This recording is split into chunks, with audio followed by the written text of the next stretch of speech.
나쁘게 말해서 브로커지만 도와주시는 이제 분들 계시거든요. 그래서 상담하시고 시작하셔서 하루라도 빨리 털어버리시는 게 낫습니다. 절대 낙관하실 일이 아니고 그냥 쉽게 편안한 날이 오지 않습니다. 그래서 과감하게 다 털고 가볍게 새로 출발하시는 것이 100번, 1000번 잘하시는 일이라는 거, 그 과정에서 특별히 더 드릴 팁이나 노하우는 있지만 이렇게 공개된 영상에서 다 말씀을 드리기는 좀 어려운 부분도 있거든요.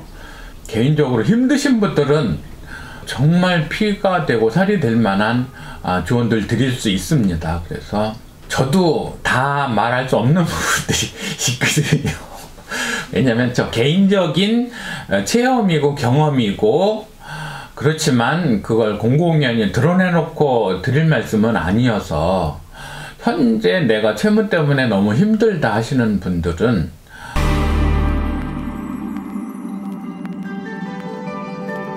반갑습니다. 책부자 지혜서원에 놀러와 주신 것에 대하여 환영의 말씀과 감사의 인사를 드리면서 오늘은 저희 채널 이름에 대해서 얘기 나누면서 시작해 볼까 합니다.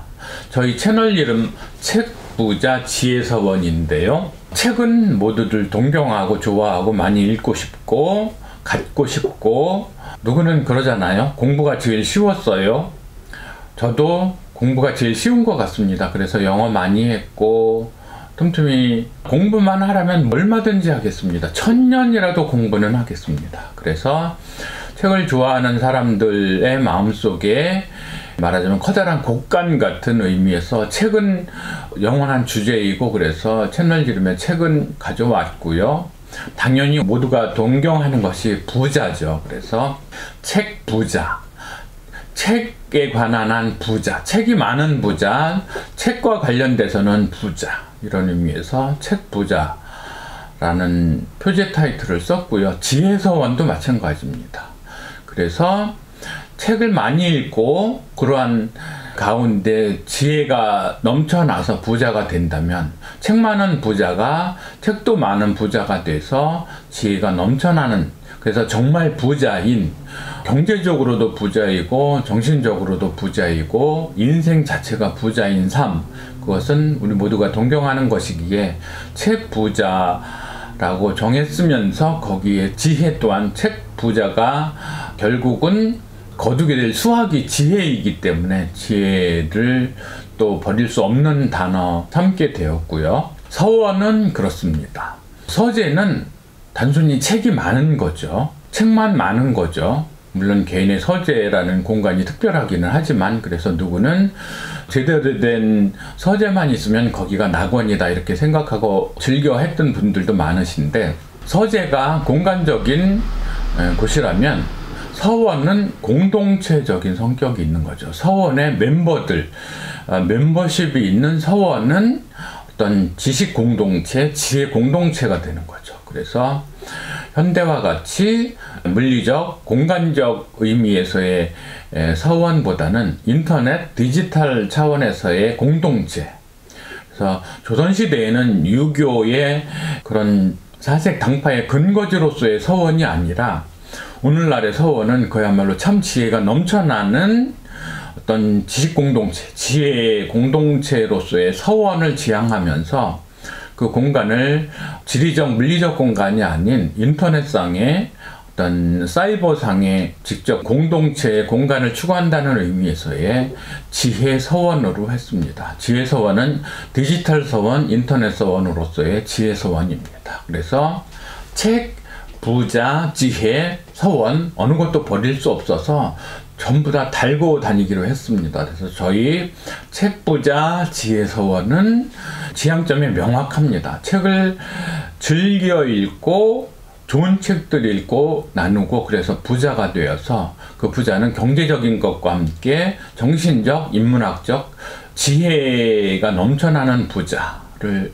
지향한다는 생각으로, 그런 면에서 우리는 모두 다 서원의 조선시대가 아닌 대한민국이라는 인터넷 서원 공간에서의, 인터넷 공간의 서원에서 우리 모두가 회원이라는 점을 지향한다는 차원에서 저희 책부자 지혜서원에 대하여 브랜드 네이밍 관련해서 여러분들에게 소개 말씀을 드렸습니다. 오늘 제가 들고 나온 책은 빚 권하는 사회의 빚 못 갚을 권리라는 책입니다. 저자는 재윤경. 채무와 관련된, 그러니까 빚을 탕감할 수 있는, 부담스러운 빚은 탕감받을 수 있는 사회를 지향한다는 의미에서의 시민단체 활동을 좀 많이 하셨고요. 그러한 공로로 인해서 비례대표 국회의원까지 현재 지내고 계신 걸로 알고 있거든요. 그래서 이 책의 취지는 빚은 못 갚는 사람만이 죄인은 아니다. 못 갚는 사람만의 책임은 아니다. 이런 차원에서 이제 빚이 얼마나 서민들의 삶을 옥죄이는지에 대해서 경종을 울리는 거죠. 그래서 메시지는 특정 개인들에게보다는 사회에 던지는 메시지로 보시면 되겠습니다. 출간 연도는 2015년 8월 이니까 꽤 오래된 책이기는 하죠. 당시에 사실 저도 빚더미에 올라 있었기 때문에 너무 절박한 마음으로 혹시나 내게 도움이 될 만한 메시지가 있지는 않을까 하는 생각에서 찾아서 읽게 되었습니다. 가계부채가 예전에 들었을 때 1300조, 400조 얘기하다가 요즘은 얘기하는 사람도 없는 것 같아요. 기업부채까지 하면 엄청나겠죠. 기업대출까지. 근데 대출을 안고 있는 기업체들 중에 온전한 기업체들이 얼마나 있겠어요.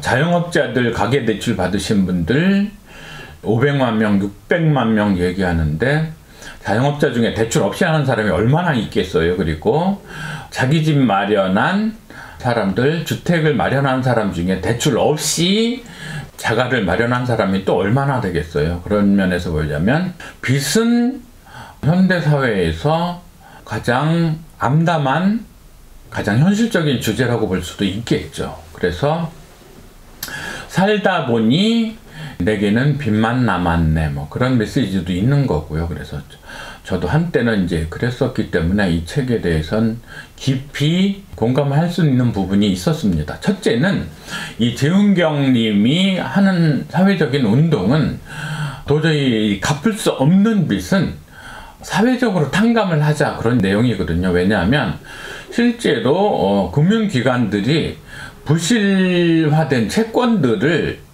헐값에 좀 약간의 고리대금업 성격의 회사들한테 넘기는 거죠. 예를 들어서 뭐 1000분의 1의 가격 이런 식으로, 예를 들어서 1000억의 부실채권을 뭐 1억에 뭐 10억에 이렇게 팔아 넘기죠. 그러면 1000억짜리 부채를 1억에 10억에 사와서 채무자들을 일일이 다 찾아다니면서 악착같이 받아내는 그런 악성 금융기관이 되는 거죠. 신용회사, 채권 추심회사들에게 넘어가서 이 사람들이 이제 사람들의 삶을 이제 막다른 골목으로 내몰고 있는 상황에서 이 재윤경 님이 주장하는 것은 사회적인 기금을 마련해서 이렇게 넘어가는 불량 채권들을 사회 공동기금으로 매입을 해서 소각을 시켜버리자. 그래서 채무자가 새 출발을 제대로 할 수 있게 돕자 하는 취지에서 사회운동을 하고 있는 거죠. 그래서 그러한 공로로 국회의원 되시고 그쪽 분야에서 열심히 일하시는 상황인데요. 그래서 공감은 많이 하면서 저도 엄청난 부채에 시달리다가 왜냐하면 사업이 2009년, 10년, 11월경에, 그러니까 대략 10년 전이죠. 해마다 매출이 뭐 300%, 500% 이렇게 급성장을 했었던 시절이 있어서 그런 성장세를 믿고서 엄청나게 투자를 크게 했었습니다. 그래서 저 같으면은 이제 충주호, 그러니까 바라다 보이는 전망 좋은 곳에 국제양공 전지훈련센터를 건축을 했었어요. 그래서 총 공사비가 30억에 육박하는 정도로 공사를 진행을 했는데, 이런 얘기는 다 하면 안 되는구나. 어쨌든 공사는 마쳤는데 시공 대금은 지급을 못하는 상황이 됐고, 대출을 받아서 결제를 하려고 했는데 대출도 안 됐고, 그래서 결국은 시공회사가 땅 가져가고 건물 가져가고 다 가져가고, 그런데 제값에 가져간 게 당연히 아니죠. 좀 이렇게 디스카운트를 해서, 저로서는 억울한 금액에 디스카운트를 해서 가져가고 나니까 빚만 오히려 남았죠. 빚이 대략 이것저것 다 정리하고 나니까 4억 정도가 남았었습니다. 그런데 한 5년, 7년을 계속 사업을 해도 그 이자만 갚다가, 빚은 뭐 원금은 고사하고 뭐 개인 수입은 고사하고 그냥 이자만 내기에 허덕허덕 했던 거죠. 그래서 이제 이것저것 아무것도 없이 그냥 손 탈탈 털고서 파산을 했죠.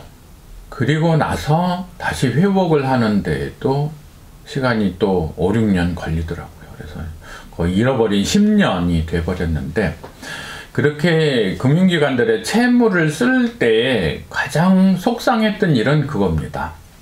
대출을 해주려면 제대로 좀 해줘서 사업이 제대로 돌아갈 만큼, 그러니까 선순환될 수 있을 만큼의 자금 공급을 좀 받았으면 이자 내는 거 말고 좀 더 순이익을 모을 수 있어서 사업을 성장시키고, 그래서 원금도 갚고 그런 선순환 구조로 가져갔으면 좋겠는데, 기껏 대출 조금 받으면 이런저런 겨우 밀린 대금 지급하면 다시 빈털터리가 되는 정도의 아주 찔끔찔끔 대출만 해주는 거죠. 그러니까 대출은 늘면서 성장 동력은 마련하지 못하는 게 금융기관들의, 제가 느낀 기업자금 대출의 가장 커다란 고통스러운 면이었다는 생각을 하고요.